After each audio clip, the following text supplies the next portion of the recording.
ये सेवन का एंट्रेंस है जो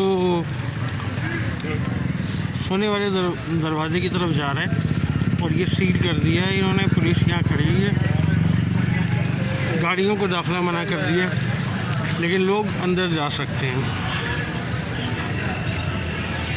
ज़ायरीन की बहुत बड़ी तादाद है जिनको पंजाब में रोक लिया गया है और दाखिले की इजाज़त नहीं दी जा रही।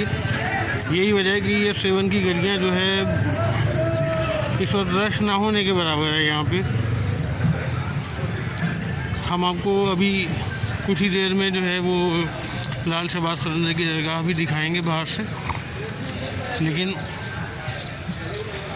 ये वो सेवन की गलियाँ हैं जो इस वक्त जो है वो खचाखच भरी होती थी। गाड़ियाँ 5-5 किलोमीटर शहर से दूर पार्क होती थी, लेकिन ये कि हमें यहाँ तक आने में कोई प्रॉब्लम नहीं हुई। और